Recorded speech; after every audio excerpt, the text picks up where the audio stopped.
Shalom, selamat pagi Bapak Ibu yang dikasihi Tuhan Yesus. Shalom semuanya.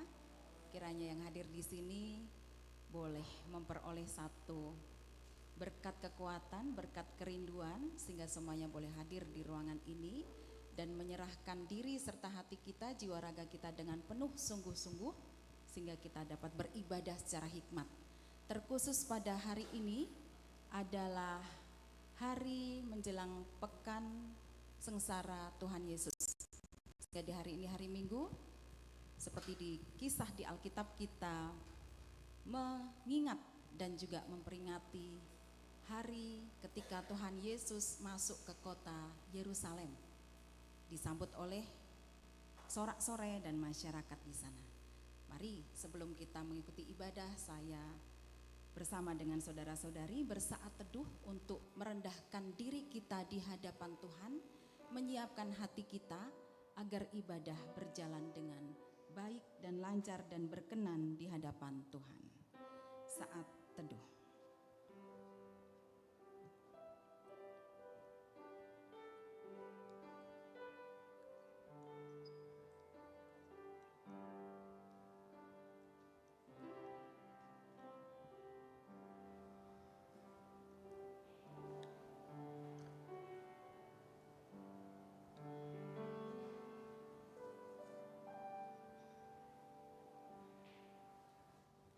Mari bangkit berdiri. Dan bersama umat Allah yang ada di masa lalu, bersorak-sorai menyambut Tuhan Yesus di pintu gerbang Yerusalem, dan mereka meletakkan daun-daun palma ataupun dedaunan yang lain untuk memuliakan nama Tuhan. Yerusalem, lihatlah rajamu, dan kita yang berada di sini, lihatlah raja kita.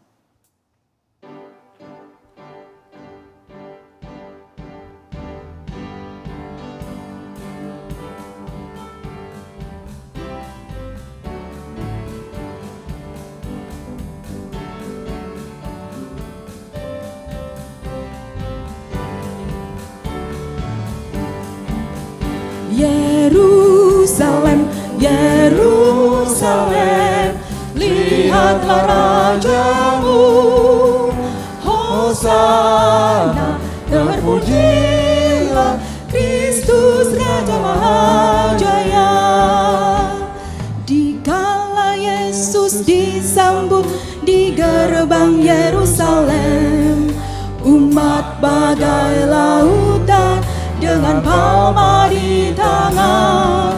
Dikala Yesus disambut di gerbang Yerusalem, umat bagai lautan dengan palma di tangan. Gemuruh sorak dan sorai, Kristus Raja damai. Yerusalem, Yerusalem, lihatlah rajamu. Hosana, terpujilah Kristus Raja.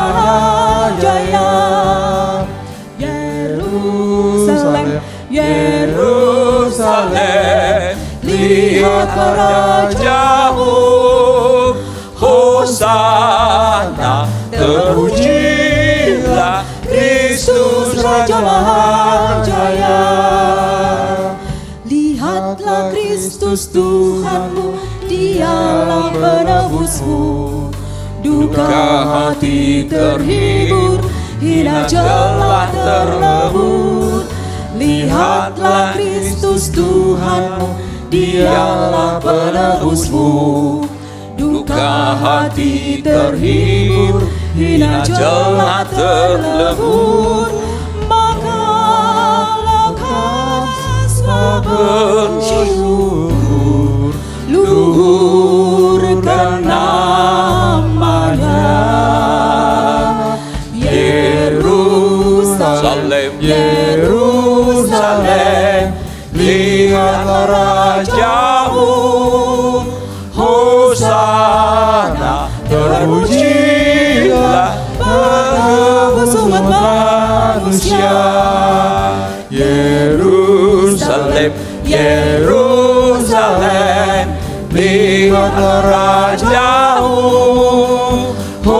Hosana, terpujilah penebus umat manusia. Kebaktian hari ini berlangsung dengan sebuah keyakinan bahwa pertolongan kita adalah dalam nama Tuhan yang menjadikan langit dan bumi dan yang kasih setianya tetap sampai selama-lamanya. Amin.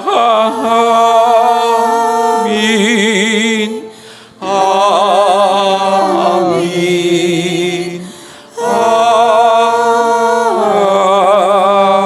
Amin.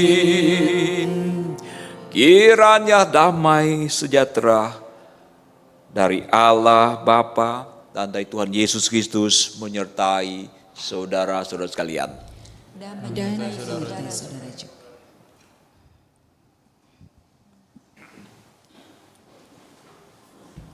Pujilah Allah dalam tempat kudusnya, pujilah Dia dalam cakrawalanya yang kuat.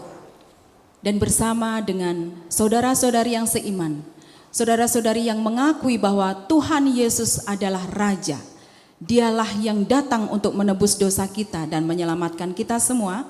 Mari kita dengan gegap gempita memuji Tuhan, hosana dan pujilah dengan sukacita, dan lambaikan ranting palma, bersoraklah gembira.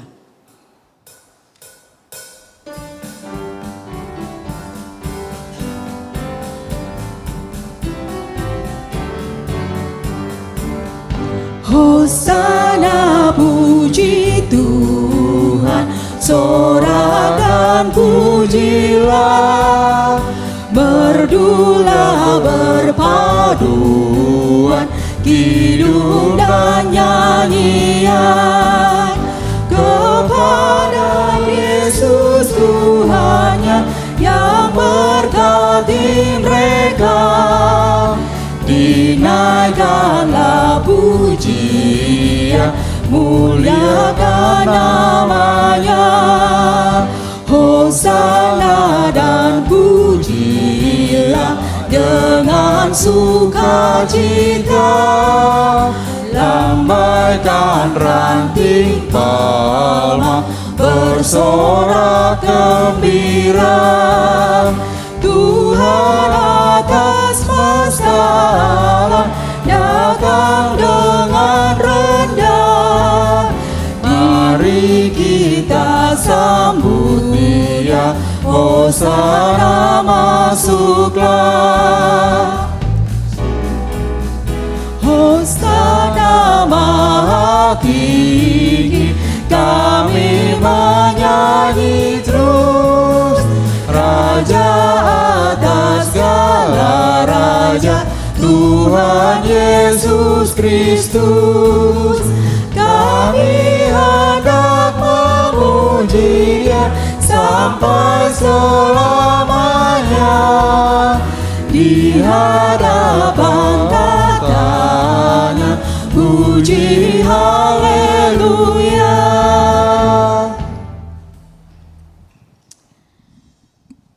Saudara-saudari, mari saya ajak kita semua untuk menundukkan kepala.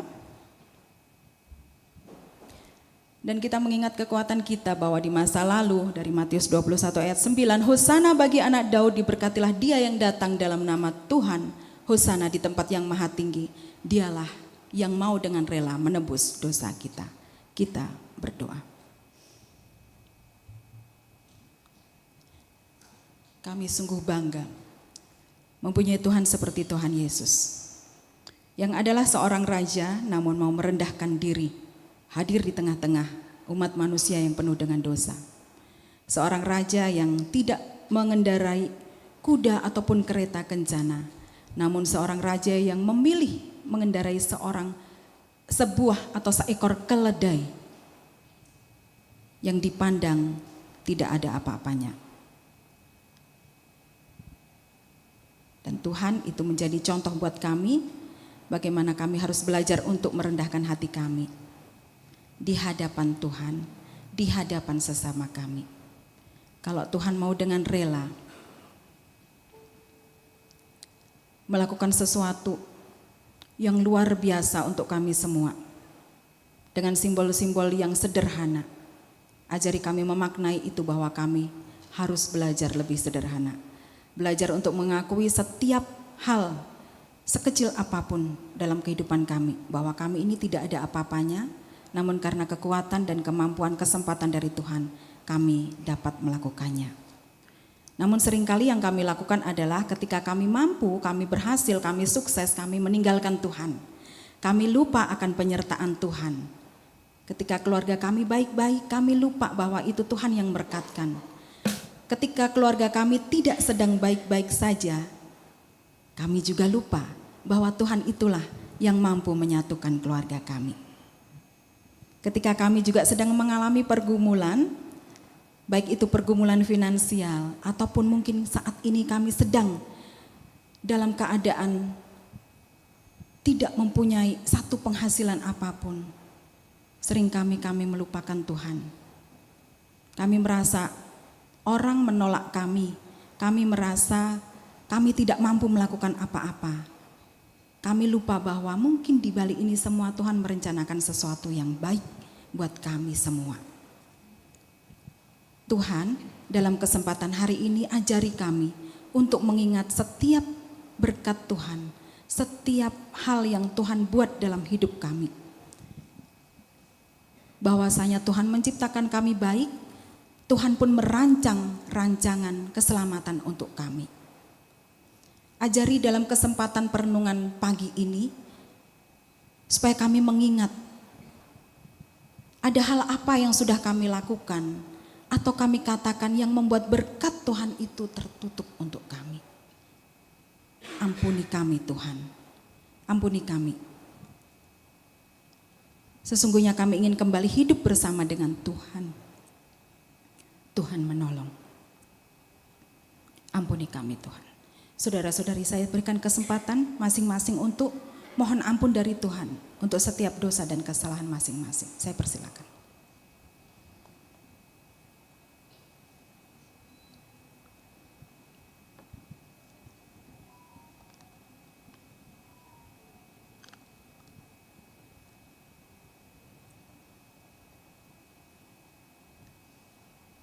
Mungkin di setiap hari Minggu, hal yang kita lakukan berdoa bersama dengan teman-teman, mengakukan dosa di hadapan Tuhan.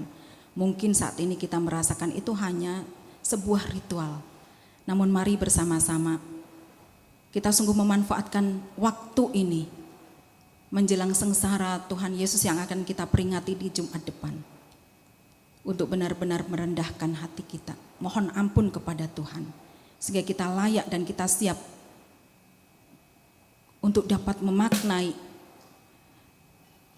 pengorbanan Tuhan di kayu salib untuk kita. Tuhan, terima kasih atas pengampunan dosa dari Tuhan.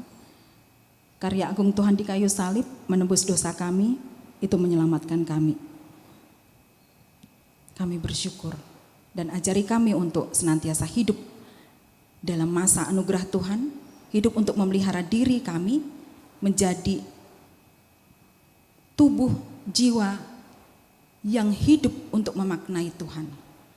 Untuk menjadi saluran berkat untuk sesama. Untuk senantiasa ingat akan karya agung Tuhan. Tuhan Yesus, terima kasih, terima kasih. Dalam namamu kami berdoa. Amin.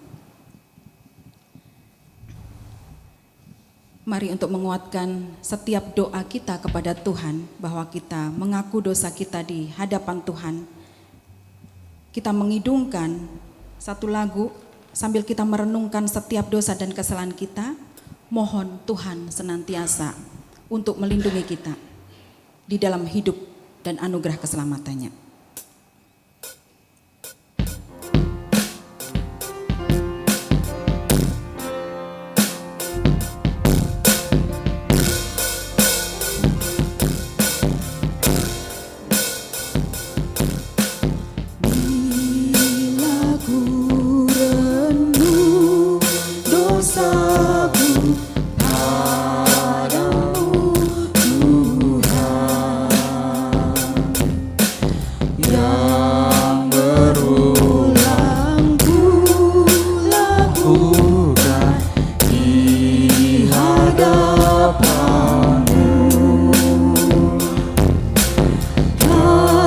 kasih sayangmu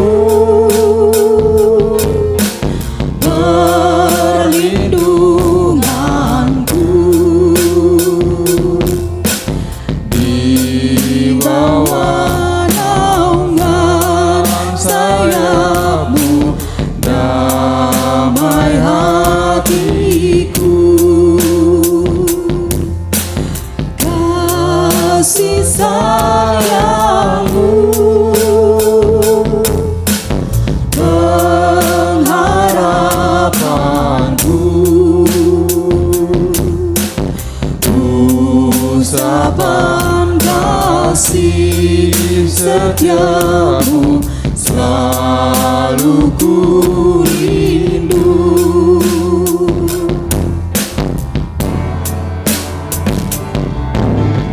rasa angkuh dan sombongku masih menggoda iri hati dan benciku kadang menjelma kasih sayangmu perlindunganku di bawah naungan sayapmu damai hatiku kasih sayangmu pengharapanku usapan kasih setiamu selalu ku rindu.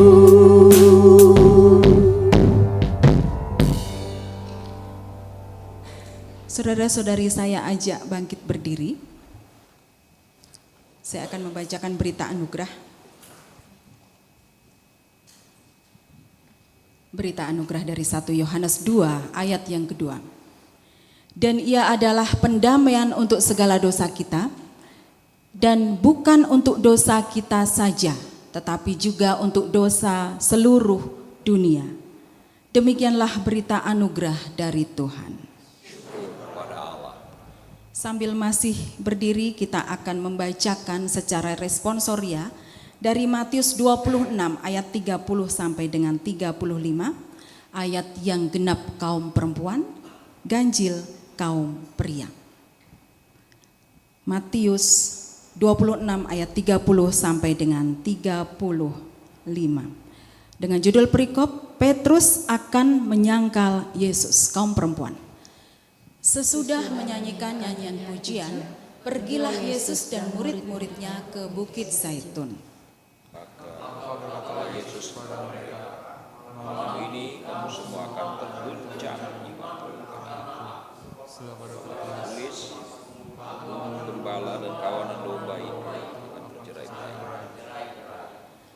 Akan tetapi sesudah aku bangkit, aku akan mendahului kamu ke Galilea. Petrus menjawabnya, Biar mereka semua berguncang imannya. aku sekali-kali tidak. Yesus berkata kepadanya, aku berkata kepadamu, sesungguhnya malam ini sebelum ayam berkokok, engkau telah menyangkal aku 3 kali. Kata Petrus kepadanya, sekalipun aku harus mati bersama, katakan yang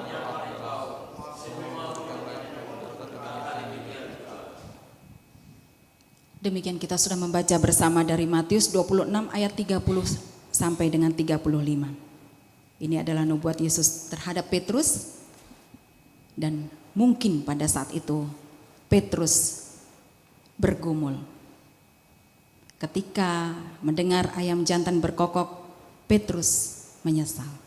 Kita akan mendengarkan firman Tuhan terkait dengan tema ini. Pendeta Ji Sadar Mahoni akan menyampaikan Sungguh-sungguh kita akan mendengarkan sehingga kita tahu makna cerita di balik ini dan apa yang harus kita lakukan ketika kita menghadapi peristiwa seperti yang Petrus alami. Apakah kita akan menyangkal Tuhan Yesus ataukah kita setia sampai akhir? Karena sesungguhnya Tuhan sudah memilih kita seperti Tuhan memilih Petrus.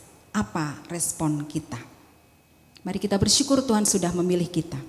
Dan kita mohon pemeliharaan Tuhan agar menjadi anaknya yang setia sampai akhir.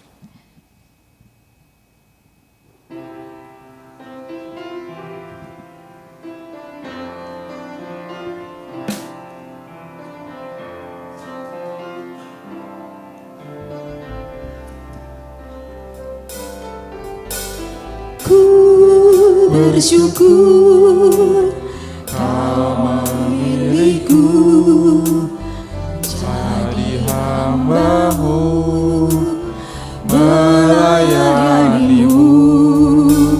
Segenap hidupku ku serahkan untuk kemuliaan-Mu. Ku bersyukur Kau memilihku menjadi hamba-Mu, melayani-Mu. Segenap hidupku ku serahkan untuk kemuliaan-Mu. Ku mau setia sampai akhir, melayani seumur hidupku, sampai ku dapatkan mahkota kehidupan di dalam kerajaan-Mu.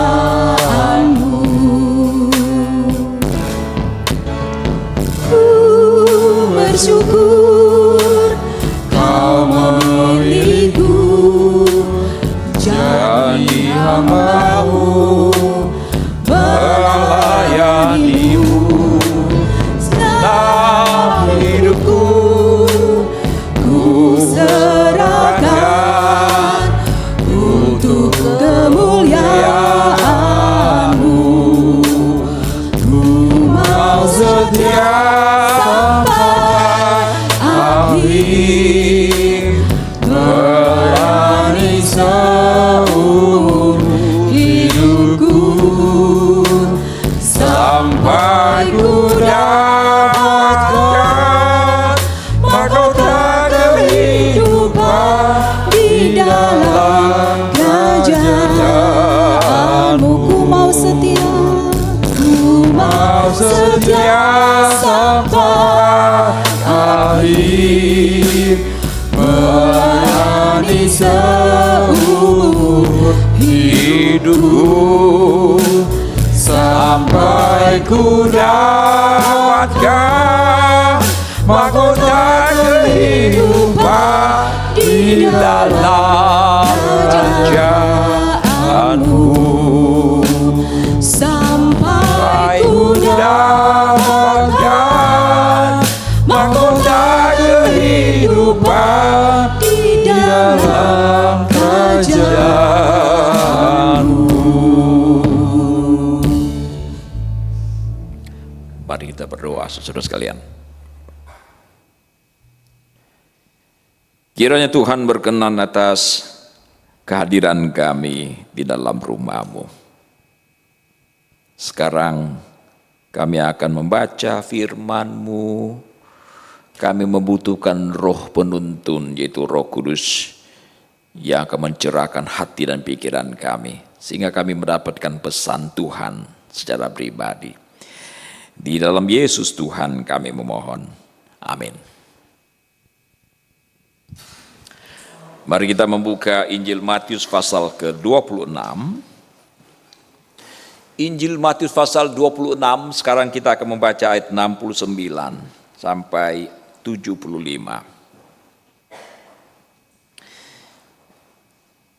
Matius 26 ayat Sementara itu Petrus duduk di luar di halaman. Maka datanglah seorang hamba perempuan kepadanya, katanya, "Engkau juga selalu bersama-sama dengan Yesus orang Galilea itu." Tetapi ia menyangkalnya di depan semua orang, katanya, "Aku tidak tahu apa yang engkau maksud." Ketika ia pergi ke pintu gerbang, seorang hamba lain melihat dia dan berkata kepada orang-orang yang ada di situ, "Orang ini bersama-sama dengan Yesus orang Nazaret itu." Dan ia menyangkalnya pula dengan bersumpah, "Aku tidak kenal orang itu."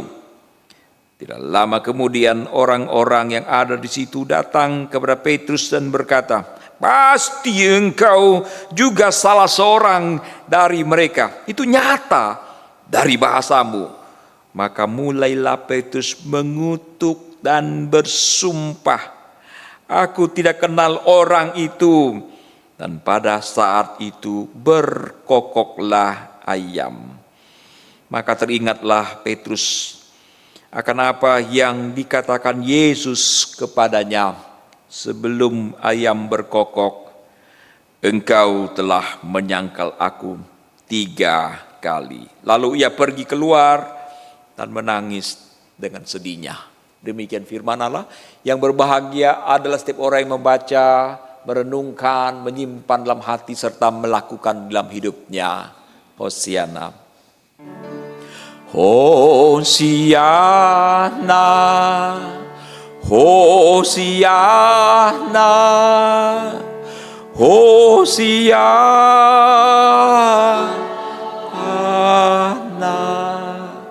Selamat pagi Bapak Ibu saudara sekalian.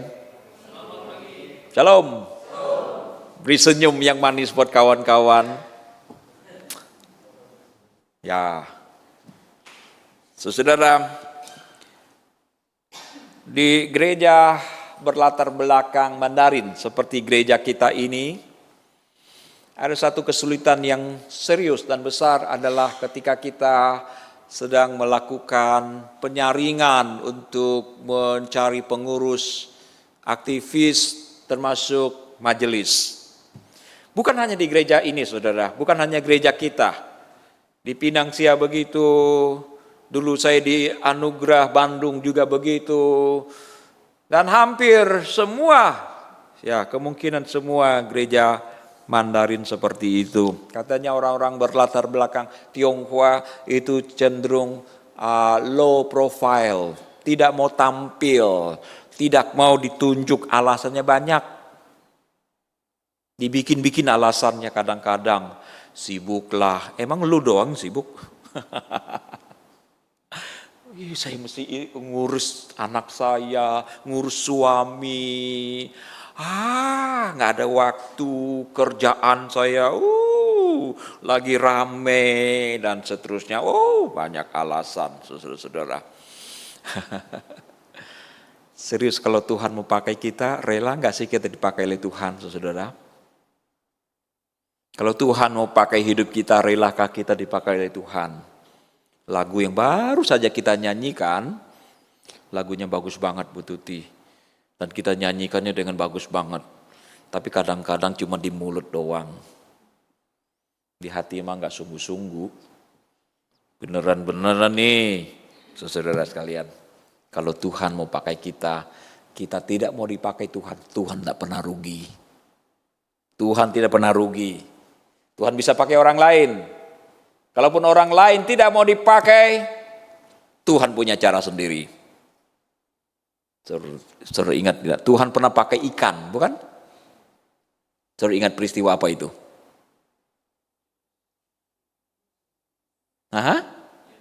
Yunus. Tuhan pernah pakai ulat. Peristiwa apa itu? Pak Joni? Lupa, pura-pura lupa ini. Atau memang gak tahu sama sekali ya. Peristiwa? Halo, ulat. Ada ulat yang makan daun itu. Sehingga kena dia di bawah pohon itu dan matahari mengenai kepalanya dan dia mengutuki Siapa itu? Yakub. Alkitab kita beda kalau gitu Pak Yafid. Itu adalah peristiwa Yunus bukan? Ya, Yunus. Saudara masih ingat Tuhan pernah pakai keledai? Tuhan pernah pakai keledai?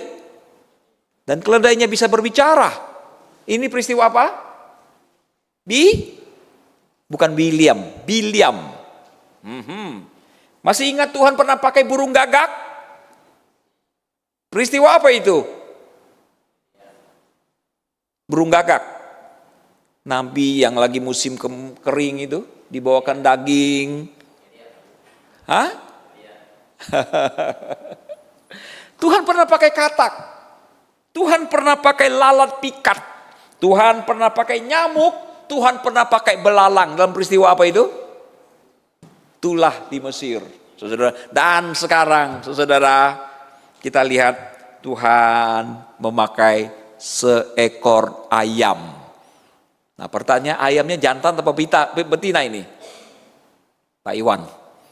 Ayamnya jantan atau betina ini? Tahu dari mana Pak Iwan? Apa ada di situ waktu itu? Ayam pasti ayam jantan, saudara. Karena apa?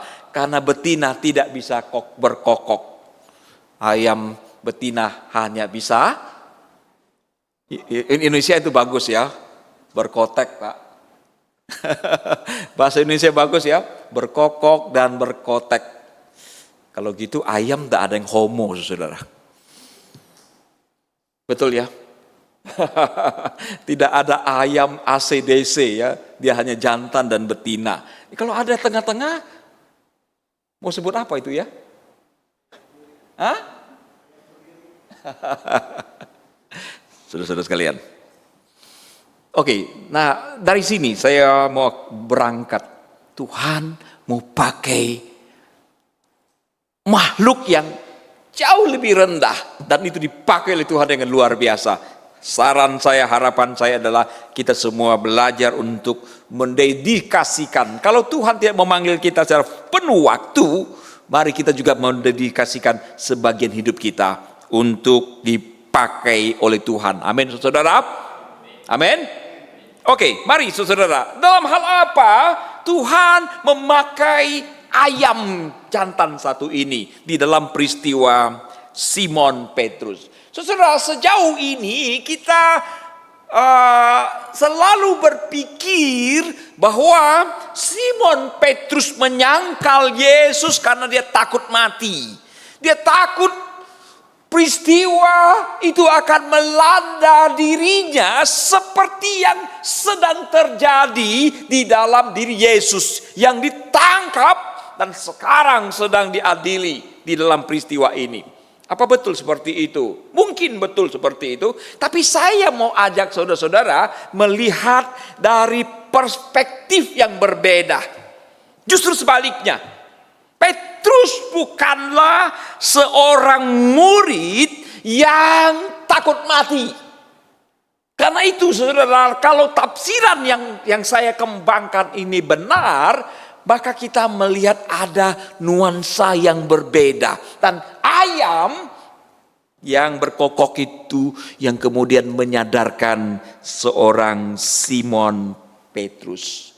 Orang-orang selama ini menuduh Simon Petrus adalah seorang yang impulsif. Ada yang mengerti istilah itu? Impulsif itu maksudnya apa sih? Impulsif itu maksudnya sederhananya adalah orang yang berperilaku tanpa pikir. Tidak memikirkan akibatnya. Pokoknya kalau ngomong aja. Berperilaku saja. Kenapa demikian saudara? Karena memang sepertinya ada beberapa petunjuk. Contohnya, waktu Yesus berjalan di atas air, mereka mengira Yesus hantu.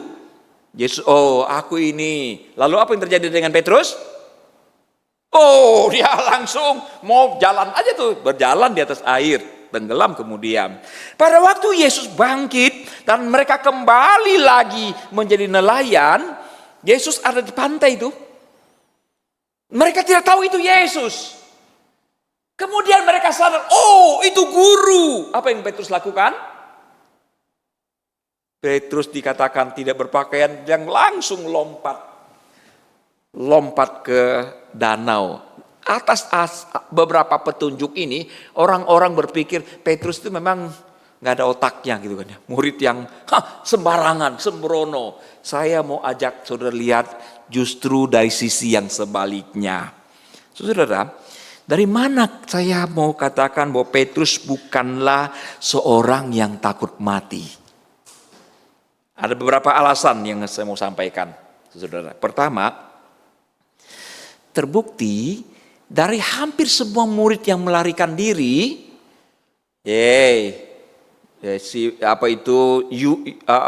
Yudas sudah kabur ya, siap-siap untuk bunuh diri. Kemudian Yohanes mengikuti dengan setia. Satu-satunya murid yang dengan setia mengikuti dengan baik adalah Yohanes. Tapi jangan lupa, Alkitab juga mencatat ada Simon Petrus yang mengikuti walaupun dari belakang. Saudara, kalau dibayangkan suasana waktu itu tidak sedang baik-baik saja. Tidak dalam kondisi baik-baik saja. Masih ingat 2 minggu lalu apa yang saya khotbahkan? Ketika Yesus berada di Betani, itu waktu sedang genting. Yesus masuk dalam daftar DPO. Apa itu DPO? Burita. Daftar. Sudah tahu. Jadi Yesus sedang diincar. Dimanapun Yesus berada, siapapun yang tahu dia di situ, lapor. Jadi jangan sembunyikan. Tapi ada orang buka pintu, lalu menyiapkan perjamuan buat Yesus. Ini bukan pengikut Yesus kaleng-kaleng, saya sudah katakan itu bukan. Karena dalam kondisi seperti ini, mereka seperti itu. Nah, tiba-tiba sekarang Yesus ditangkap. Kira-kira kalau seorang yang takut mati, dia ikut dari belakang atau langsung kabur sekalian? Kaburlah.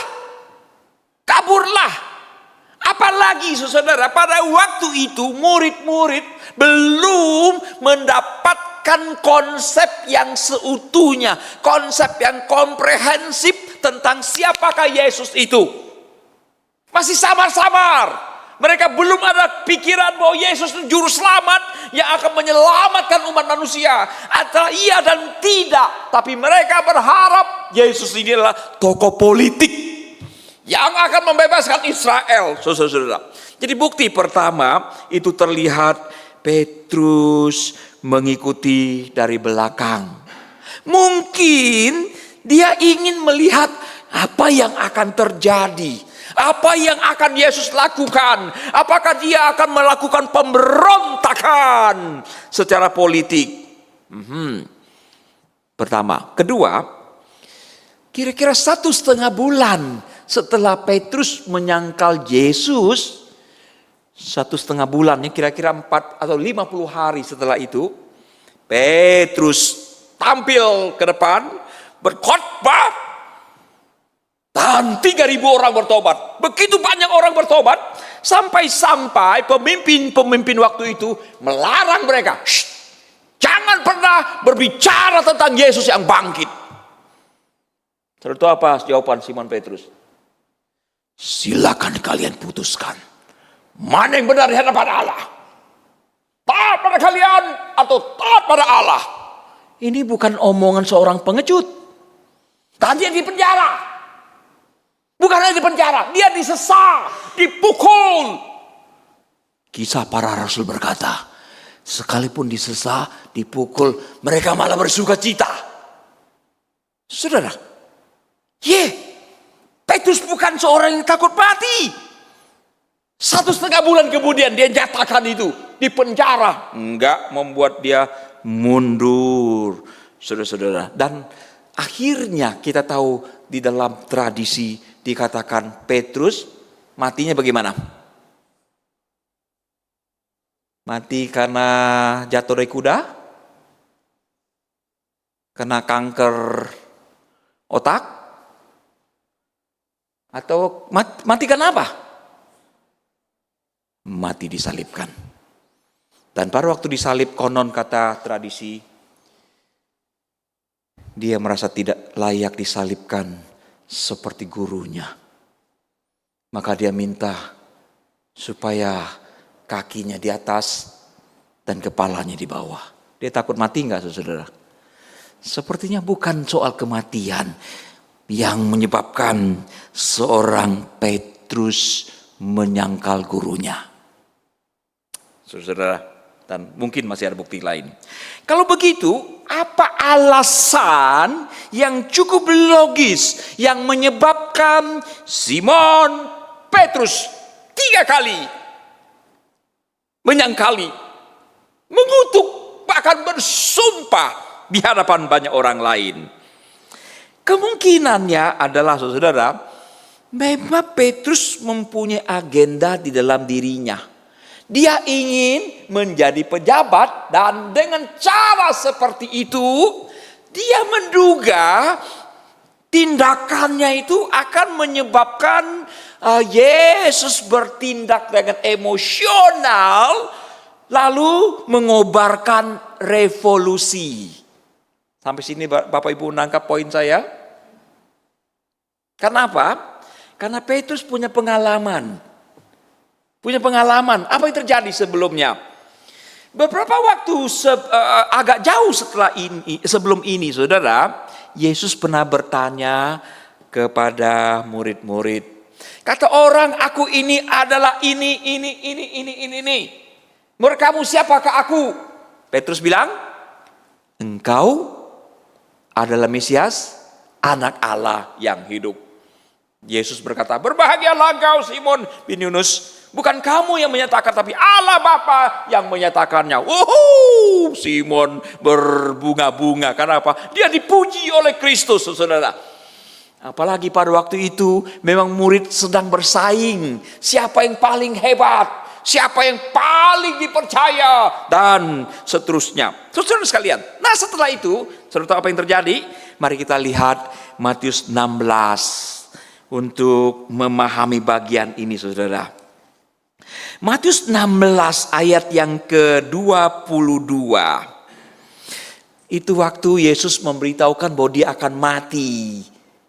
Ya, setelah mendapatkan pujian itu, Yesus memberitahukan bahwa dia akan mati. Dan ini dia ayat ke-22. Tetapi, mari baca bersama, 1, 2, 3. Tetapi Petrus menarik Yesus ke samping dan menegur dia. Katanya, Tuhan, kiranya Allah menjauhkan hal itu. Hal itu sekali-kali tak akan menimpa engkau. Ini bagus bukan? Ini bagus banget. Terkesan bagus banget. Tuh, Petrus menarik Yesus ke samping dan menegur gurunya. Wow, keren. Tapi saudara tahu apa reaksi Yesus? Tidak terduga, saudara. Ayat 23. 1, 2, 3. Maka Yesus berpaling dan berkata kepada Petrus, "Enyala iblis, engkau suatu batu sandungan bagiku.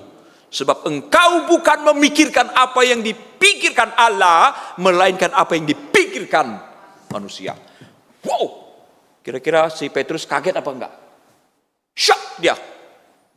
Baru saja dia ditinggikan, dipuji, dapat kredit, saudara.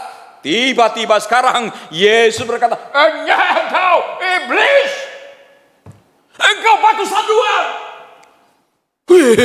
Gemetaran dia rasanya ya. Langsung hilang semua kreditnya, saudara. Dan kira-kira kalau menurut Ibu Tuti itu berkesan apa tidak? Berkesan banget loh ya. Pernah saudara dihardik sedemikian rupa. Itu 7 turunan gak hilang-hilang ya. Setan lu gitu kan ya. Enyah kau iblis tuh kan. Saudara, Petrus dapatkan pengalaman. Jadi kalau dia bertindak seperti ini, Yesus akan memberikan reaksi yang dahsyat bukan main. Nah, dasar di dalam benaknya, saudara, dia merindukan Yesus mengobarkan revolusi. Supaya apa? Supaya bangsa Israel dapat dibebaskan oleh Mesias. Dan itu konsep orang Yahudi. Sampai hari ini orang Israel masih menantikan Mesias yang bersifat politik. Kita bisa lihat bagaimana agenda para murid. Itu sebabnya mereka berdebat siapa yang paling hebat. Dan ada ibu-ibu yang minta anaknya satu duduk sebelah kanan, satu di kiri. Itu bahasa politik. Saudara sekalian, saudara masih ingat?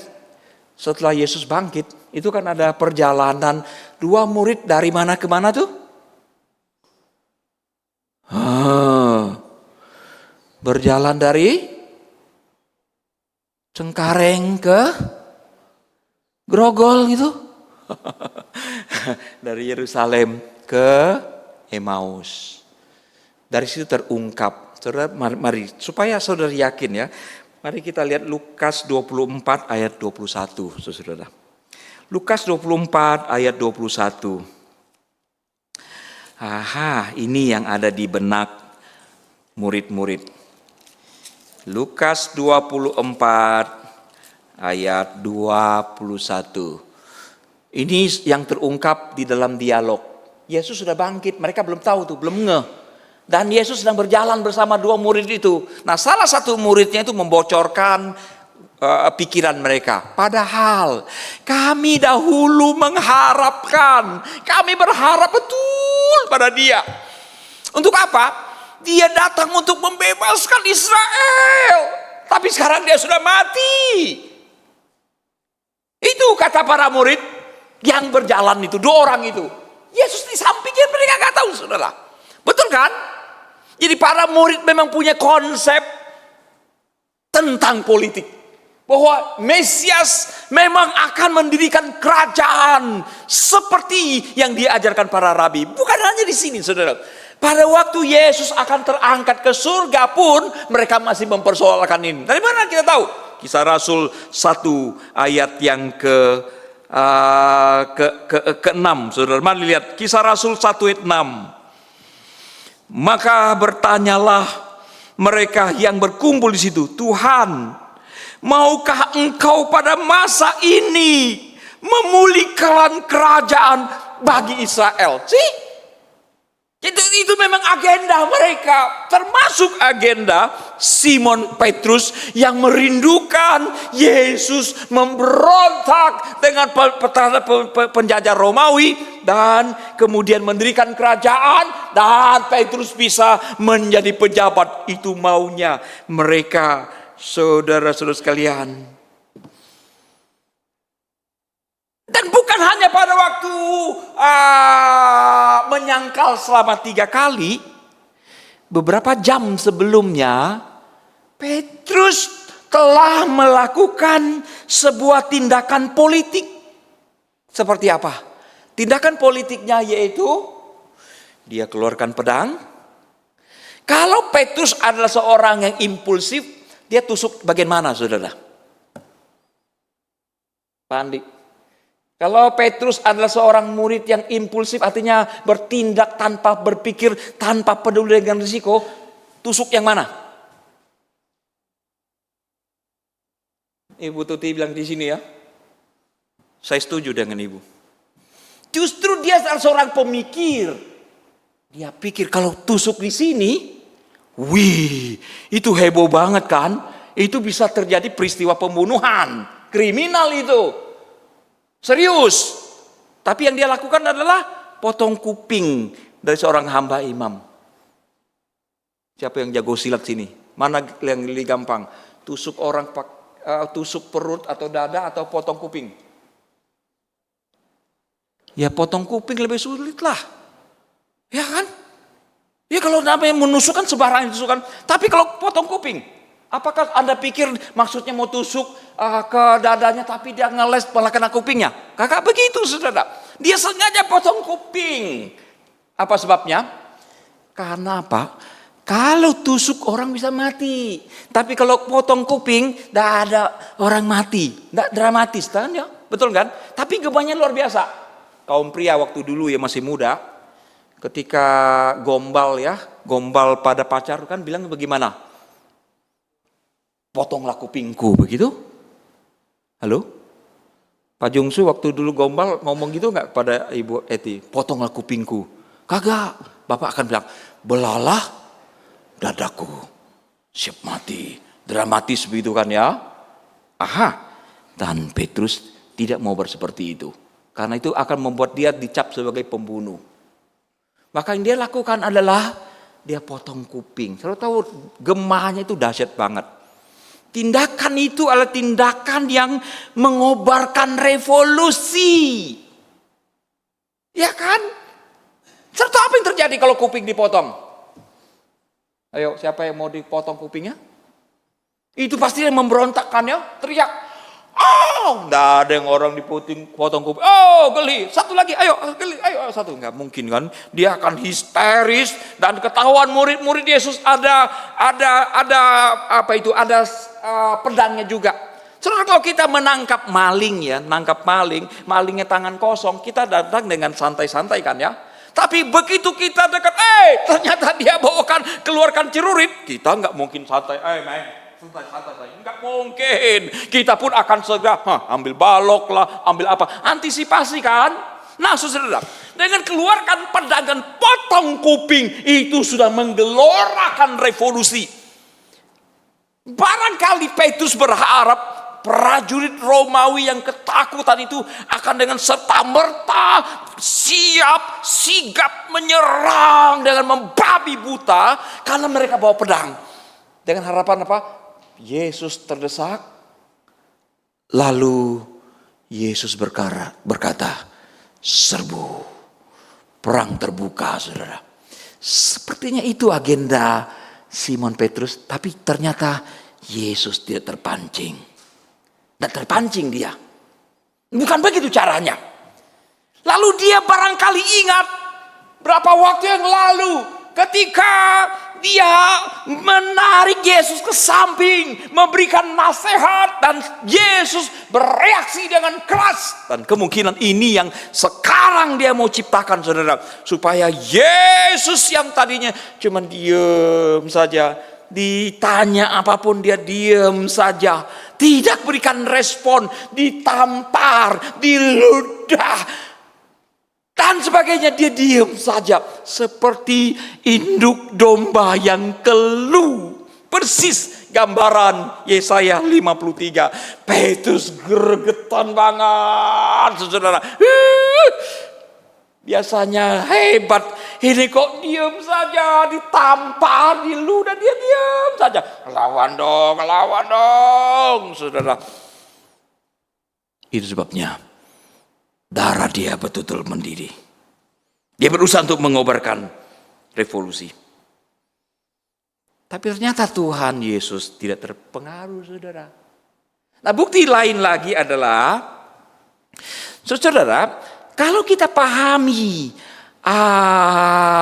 Petrus menyangkal diri dalam rangka menyelamatkan diri, dan itu oke-oke saja, maka banyak orang Kristen yang menyangkal imannya. Saudara mengerti maksud saya? Dan sebetulnya itu sangat berisiko.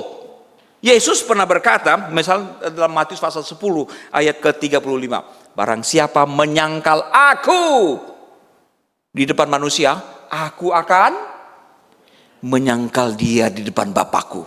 Artinya apa? Menyangkal Yesus dalam konteks seperti ini itu resikonya sangat besar, saudara. Karena itu jangan pernah kita menyangkal Yesus karena kita takut mati. Jangan pernah lakukan itu. Karena itu dosa yang sangat fatal. Yesus berulang-ulang katakan, kalau engkau kehilangan nyawa karena engkau akan mendapatkannya. Orang Kristen kalau berpikir, oh nggak apa-apa, terbukti toh Simon Petrus 3 kali menyangkal dan Yesus oke-oke saja. Saudara lihat dulu. Apakah betul Petrus menyangkal karena dia takut kematian? Saya rasa bukan itu, saudara. Tapi karena dia punya agenda gila. Itu yang menyebabkan dia. Karena dia sudah berjanji. Dia siap masuk penjara, siap mati beberapa jam sebelumnya.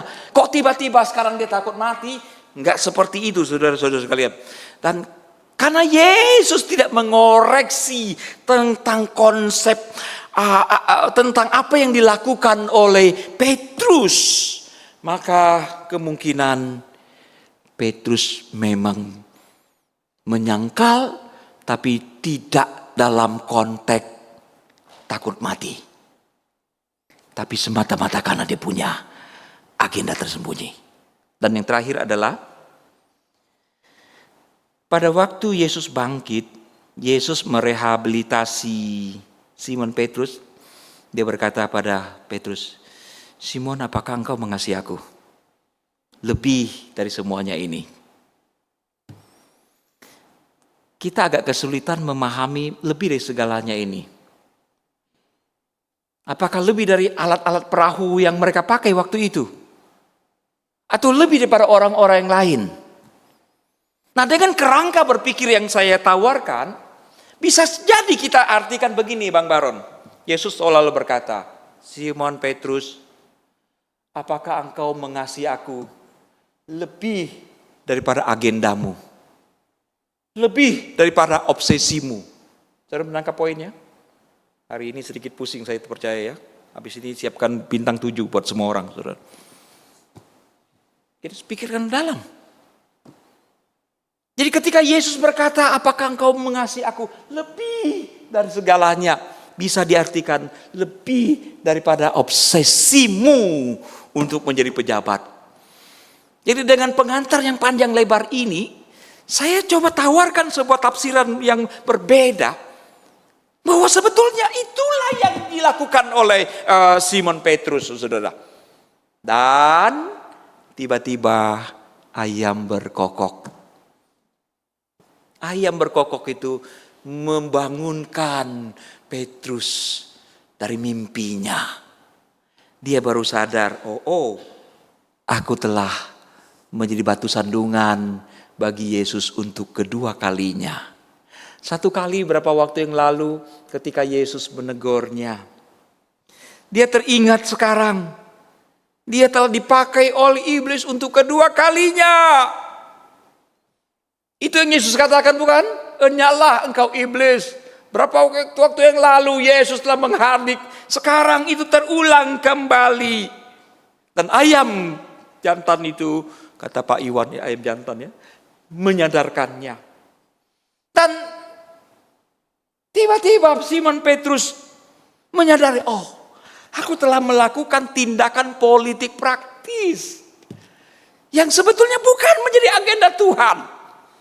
Dengan kata lain, Petrus menyadari dia telah memaksa Yesus, memakai Yesus, memperalat Yesus untuk apa? Untuk mencapai cita-citanya. Ini kan gila banget kan? Dia berharap Yesus betul-betul melakukan sebuah tindakan pemberontakan. Supaya apa? Supaya dia bisa menjadi pejabat. Itu maunya, saudara.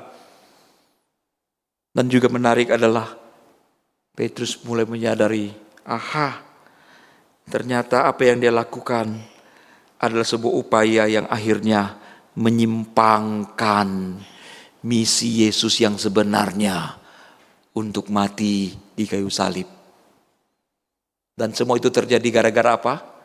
Ayam yang dipakai oleh Tuhan. Saudara, yang mana yang betul dari dua tafsiran ini? Petrus takut mati, atau dia menyangkal karena takut mati, atau dia menyangkal demi menggelorakan revolusi? Saya tidak bisa memastikannya. Tapi kalau yang pertama atau yang kedua sama-sama terjadi, ataupun salah satu, apapun saudara, kita dapat pelajaran berharga. Tuhan justru pakai ayam untuk menyadarkan Simon Petrus. Dia tidak mengutus nabi, dia tidak mengutus orang penting untuk mengingatkan Petrus, bukan? Ya kan? Nggak pakai pendeta, nggak pakai pastor, apalagi kiai itu. Enggak. Justru seekor ayam dipakai oleh Tuhan. Ini intisari dari perenungan kita, saudara. Tuhan mau pakai kita. Kan itu dedikasikanlah sebagian dari hidup kita. Kalau Tuhan tidak memanggil kita sepenuh waktu, berikanlah diri kita Saya tahu sebagian besar di antara kita mengerjakan obsesi orang lain, mimpi orang lain. Seumur hidup kita serahkan hidup kita mengerjakan mimpi, keinginan orang lain. Itu sebabnya kita menjadi pegawai dari orang itu seumur hidup. Ada yang salah? Saya nggak mengatakan itu dosa dan salah. Tapi mengapa kita tidak sedikit pun mau dipakai oleh Tuhan untuk mengerjakan obsesi Tuhan? Itu yang saya persoalkan, saudara. Dan semoga, saudara, bagi kita yang tidak mau dipakai oleh Tuhan karena alasan kita banyak, ayam jantan ini betul-betul menyadarkan kita. Gila ya, Tuhan mau pakai ayam. Masa sih saya nggak mau dipakai oleh Tuhan sebagai alat di dalam tangan Tuhan? Semoga Tuhan membantu kita, menolong kita untuk mempersiapkan diri kita memasuki hari kesengsaraan Kristus. Mari kita berdoa, saudara.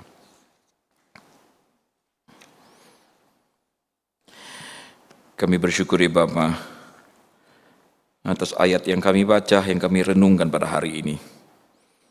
Menyadarkan kami Tuhan bisa pakai segala sesuatu alat, bahkan hewan, barang mati sekalipun bisa dipakai oleh Tuhan. Terlebih lagi kami semua harusnya menjadi alat Tuhan, dimanapun Tuhan ingin pakai kami. Baiklah kami merelakan diri kami dipakai. Seperti ayam jantan dipakai oleh Tuhan. Ikan besar, ulat, keledai, lalat, burung gagak, dan banyak lagi hewan-hewan kecil dipakai oleh Tuhan.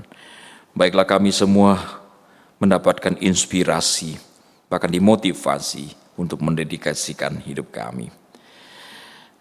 Berkatilah kami semua ya Bapa. Berkatilah gereja kami ya Bapa.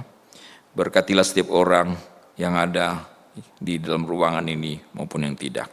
Yang sedang bergumul dengan kehidupannya, dengan keluarga, bergumul dengan masalah keuangan, bergumul dengan masalah kesehatan, bergumul dengan keluarga, bergumul dengan iman, khawatir, sulit berhadapan dengan orang-orang yang sulit menghadapi anak-anak yang memberontak, sulit menghadapi mertua yang sulit diajak kerjasama, sulit menghadapi menantu yang tidak bisa membawa diri, dan masih banyak lagi pergumulan lain. Berikanlah anugerah-Mu ya Bapa.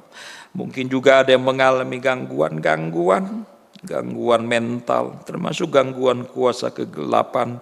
Kami berdoa kiranya anugerah Tuhan turun buat setiap orang yang sedang mengalami situasi seperti itu. Katakan amin kalau engkau sedang menghadapi situasi itu, saudara sekalian. Anugerah Tuhan Yesus turun menaungi setiap orang yang merindukan perbaikan dari spiritualitasnya.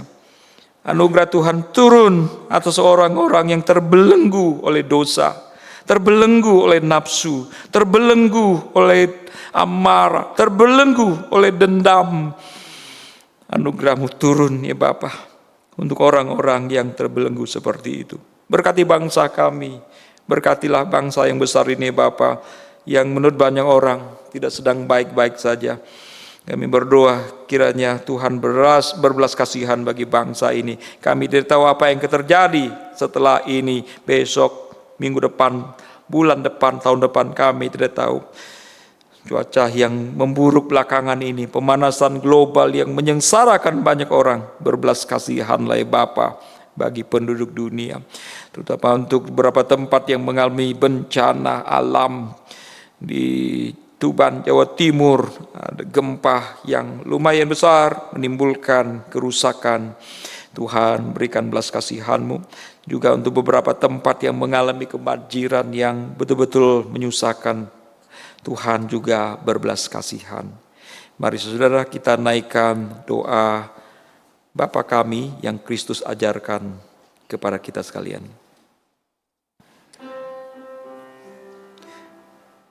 Bapa kami yang ada di surga, dikuduskanlah nama-Mu, Datanglah kerajaanmu, jadilah kehendakmu di bumi seperti di surga. Beri kami hari ini makanan yang secukupnya. Ampuni salah kami seperti kami ampuni yang bersalah pada kami. Jangan bawa kami dalam pencobaan, melainkan lepaskan kami dari yang jahat. Sebab Kaulah yang punya kerajaan dan kuasa dan kemuliaan sampai selama-lamanya. Amin. Amin.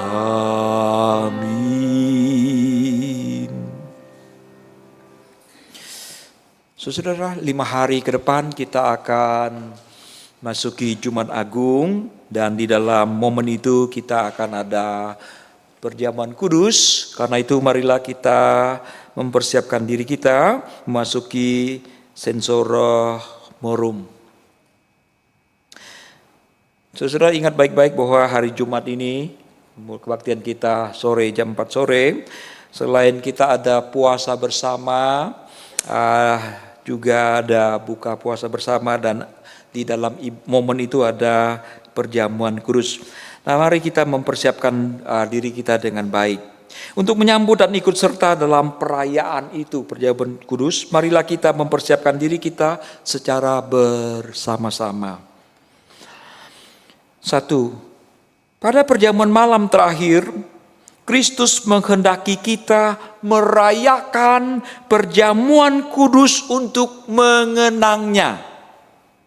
Mengenang Kristus berarti mengalami kehadirannya seperti murid-muridnya dahulu mengalami kehadirannya bersama mereka. Mengenang Kristus juga berarti menyadari secara pribadi seluruh kehidupan Kristus yang diberikannya bagi keselamatan dunia.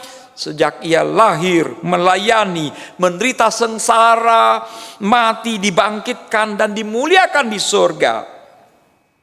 Renungkanlah hal-hal berikut ini. Apakah saudara benar-benar rindu untuk berjumpa secara pribadi dengan Kristus? Untuk mengalami kasih, kuasa, dan kebenarannya yang membaharui kehidupan saudara sekalian. Apakah saudara menghayati bahwa seluruh kehidupan dan karya Kristus, yaitu kelahiran, pelayanan, penderitaan, kematian, kebangkitan, kenaikannya ke surga, bahkan kedatangan yang kedua kali, itu terkait dengan kehidupan saudara sekalian. Yang kedua, pada perjamuan malam terakhir, ketika Kristus memecah roti, mengangkat cawan, ia membagikan tubuh dan darahnya sendiri kepada murid-muridnya. Tentu saja itu simbolis, saudara. Menerima tubuh dan darahnya berarti dipersatukan dengan Kristus, sehingga ia menjadi kepala dan kita tubuhnya. Menerima tubuh dan darah Kristus juga berarti dipersatukan dengan semua orang yang menerimanya juga menjadi satu tubuh dan satu roh. Jadi kita semua ini adalah satu di dalam tubuh Kristus, saudara seiman. Nah, marilah renungkan hal-hal berikut ini. Apakah saudara benar-benar menghayati bahwa Kristus adalah kepala dari seluruh kehidupan saudara. Di dalam berjemaat, di dalam bermasyarakat, di dalam keluarga, dan dalam pekerjaan saudara sekalian. Apakah Kristus sebagai kepala hadir di situ? Apakah saudara menghayati bahwa saudara adalah anggota dari tubuh Kristus yang harus saling mengasihi satu sama lain, bukan saling membenci, bukan saling menjatuhkan, bukan saling menggosipkan, tapi saling menopang satu sama lain. Apakah itu sudah nyata dalam kehidupan kita? Yang ketiga, terakhir. Ketika kita bersatu dengan Kristus, roti yang dipecah-pecahkan bagi dunia itu, kita pun dipersatukan dalam kematian dan kebangkitan Kristus.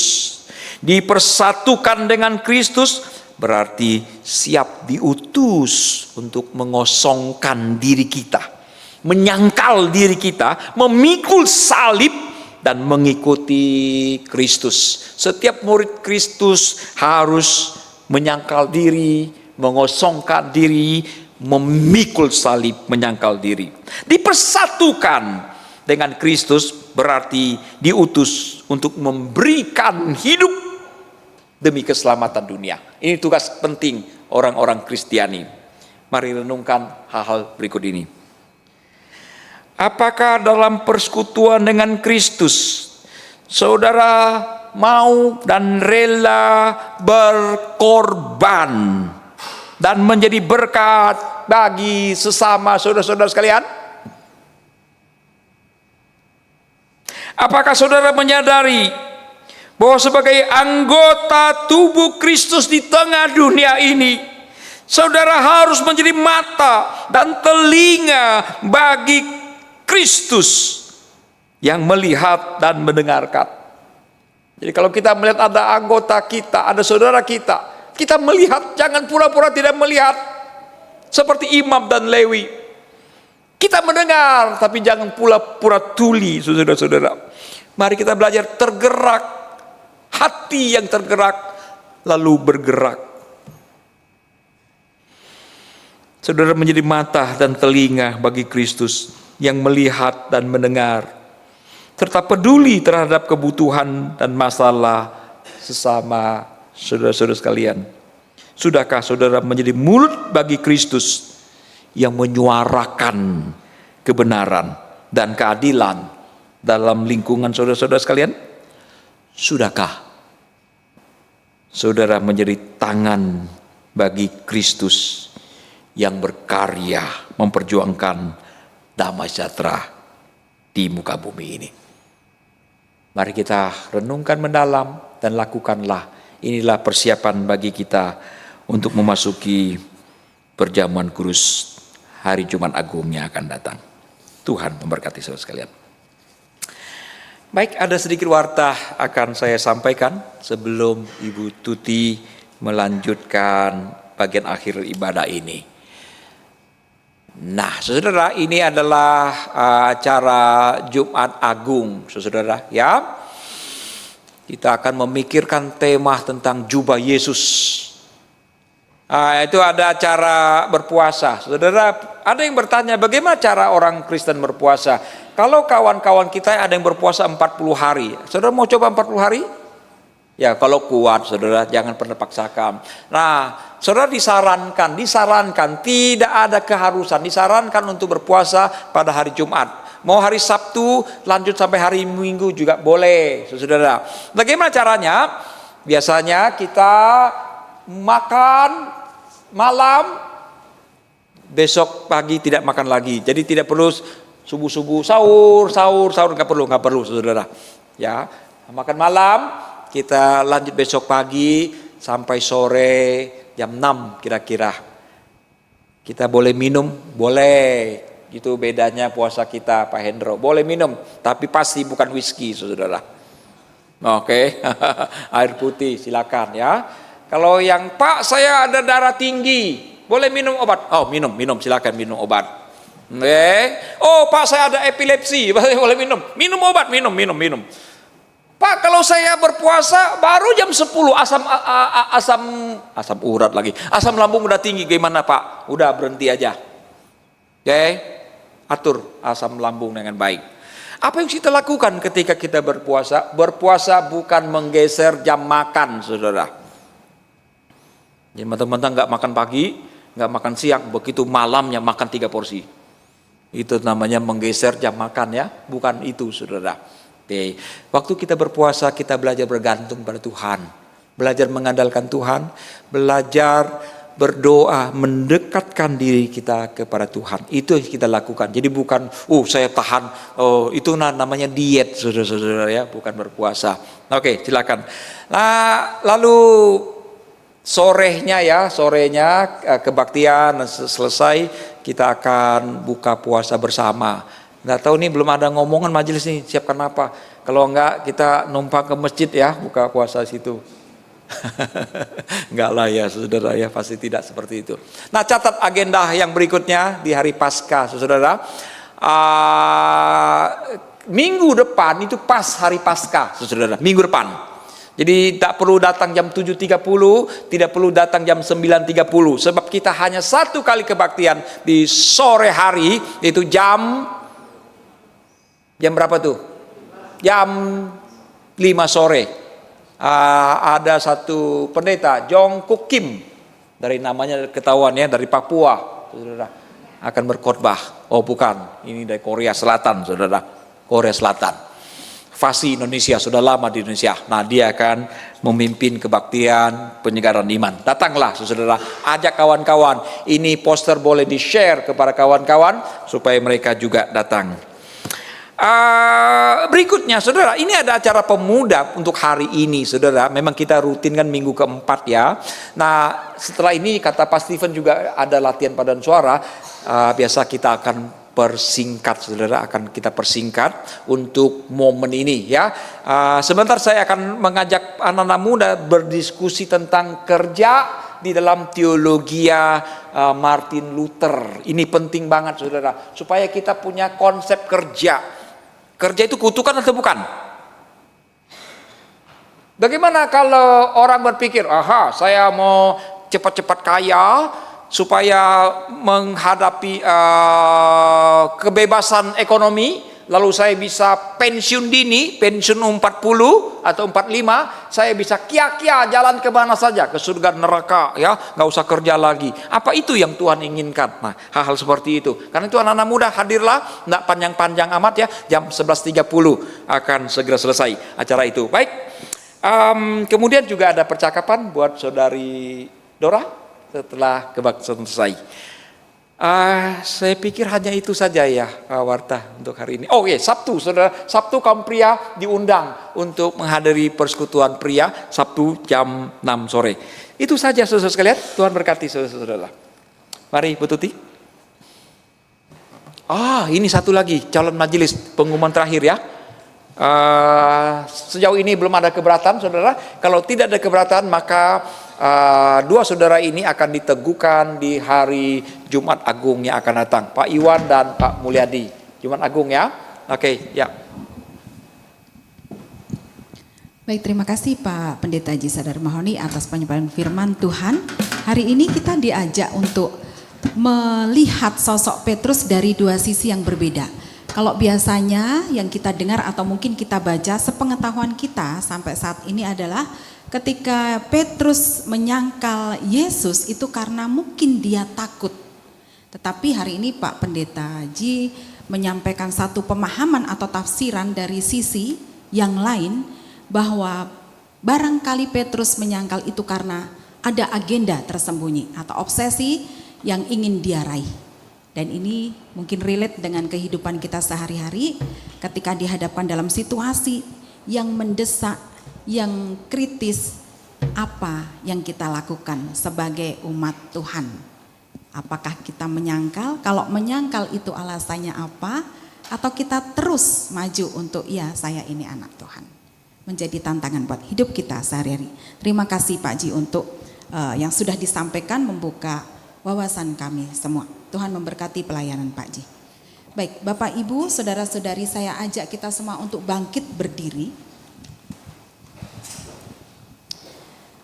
Kita bersama dengan umat Allah yang ada di masa lalu, masa kini dan juga masa depan. Mari kita mengingat pengakuan iman pada baptisan kita seturut dengan pengakuan iman rasuli.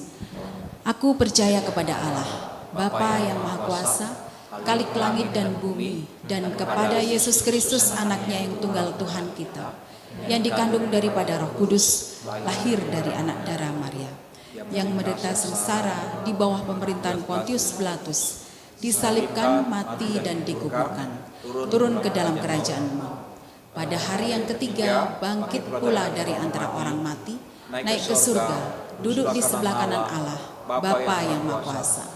Dan dari sana ia akan datang untuk menghakimi orang yang hidup dan yang mati. Aku percaya kepada Roh Kudus, gereja yang kudus dan am, persekutuan orang kudus, pengampunan dosa, kebangkitan orang mati dan hidup yang kekal. Amin. Dipersilakan untuk duduk. Minta maaf sebentar Ibu Tuti, ada satu hal yang terlupakan. Silakan duduk saudara sekalian. Ada beberapa kawan kita pertama kali hadir, saya lupa menyambut tadi ya. Buat saudara yang pertama kali, Pak Acai dan Ibu, selamat datang. Ya, adakah yang lain yang pertama kali hadir hari ini? Silakan duduk kembali. Majelis silakan berikan formulir untuk diisi, Pak Acai dan istri, teman dari Pak Martin ya. Selamat datang. Silakan Bu Tuti. Selamat datang Pak di gereja kami ya. Kiranya Tuhan memberkati dan kita menjadi satu keluarga. Baik, Bapak Ibu, kita akan melanjutkan ibadah pada saat ini. Kita akan menyampaikan ungkapan syukur kita melalui persembahan dari kedalaman hati, dan petugas persembahan nanti mohon untuk mempersiapkan diri mengedarkan kantong persembahan. Untuk menguatkan persembahan kita, saya membacakan dari Lukas 6 ayat 38. Berilah dan kamu akan diberi suatu takaran yang baik, yang dipadatkan, yang digoncang dan yang tumpah keluar akan dicurahkan ke dalam ribaanmu. Sebab ukuran yang kamu pakai untuk mengukur akan diukurkan kepadamu. Kita bersyukur atas setiap berkat Tuhan, berkat kesehatan, berkat keluarga, berkat apapun yang kita alami atau kita terima dari Tuhan sepanjang hidup kita. Bersyukur karena kasih Allah yang tidak berkesudahan.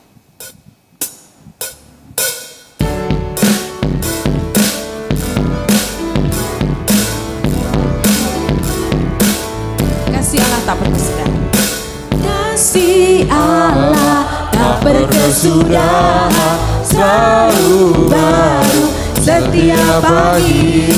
Rahmat-Nya pun tak pernah berakhir seumur hidupku. Kasih Allah tak berkesudahan. Kasih Allah tak berkesudahan, selalu baru setiap pagi. Rahmat-Nya pun tak pernah berakhir seumur hidupku. Dengan sukacita ku kan menari, dengan sorak-sorai memuji. Ku naikkan pujian, haleluya, nyanyi bagi Dia Sang Raja, nyanyi bagi Dia Sang Raja. Kasih Allah tak berkesudahan, selalu baru setiap pagi. Rahmat-Nya pun tak pernah berakhir seumur hidupku. Kasih Allah, kasih Allah tak berkesudahan, selalu baru setiap pagi. Rahmat-Nya pun tak pernah berakhir seumur hidupku. Dengan sukacita ku kan menari, dengan sorak-sorai memuji. Ku naikkan pujian, haleluya, nyanyi bagi Dia Sang Raja, nyanyi bagi Dia Sang Raja. Dengan suka sukacitaku kan menari, dengan sorak-sorai memuji, menyanyikan pujian haleluya, nyanyi bagi Dia Sang Raja, nyanyi bagi Dia Sang Raja selamanya. Kita bersyukur karena Tuhan sudah memberkati dan kita diberikan hari yang baru, rahmat-Nya tidak pernah berakhir sampai selamanya. Kita berdoa. Tuhan Yesus Kristus, bersyukur atas penyertaan Tuhan. Bersyukur pula atas ibadah hari ini. Bersyukur atas kesempatan yang Tuhan berikan buat kami untuk bersama-sama memberikan persembahan dari kedalaman hati kami. Dan ajari kami untuk setiap waktu memberikan hidup kami, tubuh kami sebagai persembahan yang hidup, persembahan sejati untuk melayani Tuhan. Melalui pekerjaan kami, melalui keluarga kami, melalui aktivitas kami untuk sesama. Dan ajari kami untuk merelakan hidup kami dipakai oleh Tuhan Yesus sepanjang hidup kami. Karena siapakah kami Tuhan? Kami dapat ada di sini. Kami hidup karena Tuhan sudah menghendakinya. Oleh karena itu pakai hidup kami, keluarga kami untuk menjadi persembahan sepanjang umur kami. Terima kasih Tuhan, berkatilah persembahan yang sudah dikumpulkan. Berkatilah setiap orang yang akan mengelolanya. Dan kiranya ini menjadikan sesuatu yang baik untuk pengembangan gereja kami, pengembangan apa yang pelayanan yang akan disampaikan oleh gereja kami kepada setiap jemaat dan sesama. Terima kasih Tuhan Yesus, terimalah persembahan kami. Amin.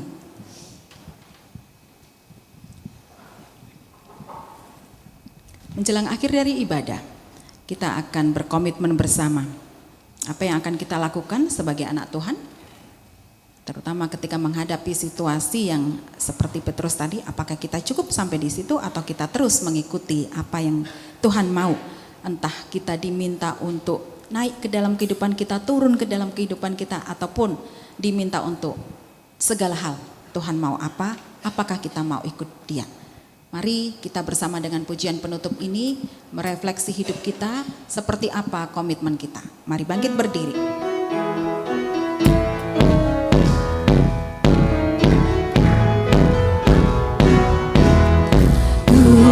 Berjalan dengan juru selamatku di lembah berbunga dan berair sejuk.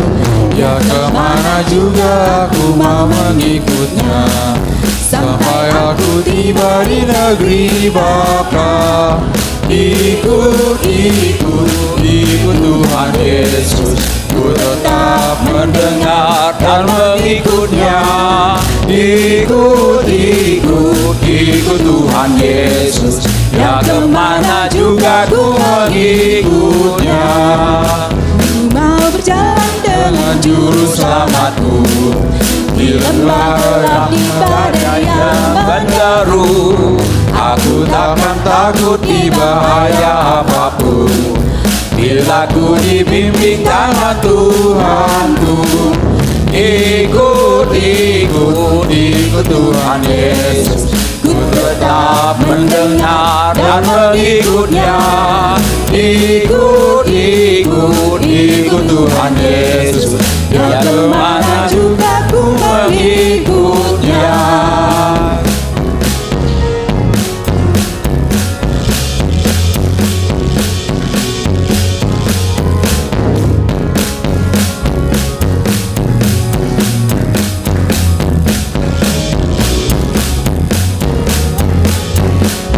Bersama Juru Selamat hatiku teguh, di lembah dan bukit yang perlu ku tempuh. Tuhanku membimbing aku pada jalannya, yang menuju rumah Allah yang bakal. Ikut Tuhan Yesus, ku tetap mendengar dan mengikutnya. Ikut Tuhan Yesus, ya kemana juga ku mengikutnya. Saudara sekalian, arahkanlah hatimu kepada Tuhan. Kami arahkan hati kami kepada Tuhan. Jadilah saksi Kristus. Syukur kepada Allah. Terpujilah Tuhan. Pulanglah dengan sejahtera dan terimalah berkat Tuhan. Tuhan memberkati engkau dan melindungi engkau. Tuhan menyinari engkau dengan wajah-Nya dan memberi engkau kasih karunia. Tuhan menghadapkan wajah-Nya kepadamu dan memberi engkau damai sejahtera dari sekarang sampai selamanya. Hosiana. Hosiana. Hosiana.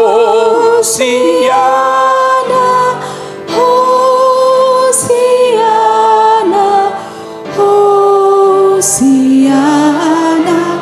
Hosiana, amin, amin, amin.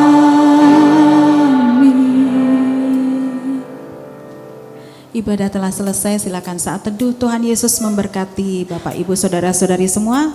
Salam untuk keluarga.